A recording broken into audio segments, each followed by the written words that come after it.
اسبی بزرگش یک قرصک به افتخار است.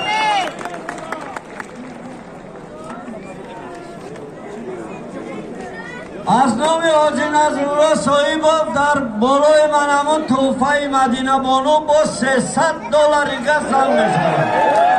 این هم یک مهربانی جوانمردان اصیل تاجیک و افتخار گردآفریده‌های جمهوری تاجیکستان است. این هم یک دستگیری ورزشکاران است. احسن به صاحبکاران و نفرهای خیلی هم عزتمند جمهوری تاجیکستان برای دستگیری و مهربانی هایشان. ببینید اکای نصرت الله فیض‌الله برای مهربانی و دستگیری بانوان من همین اتوماشین سبکروی لادا پریور بود.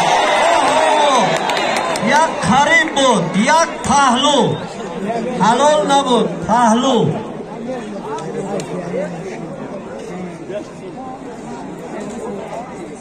خب خورشید مجید و حسین همین طریق مدینه بانو صاحبی اتوماشین گردید و با $300 یک تومه از اکای نصرالله.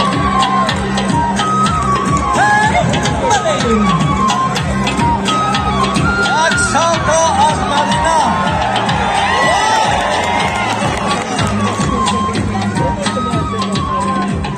تبریک.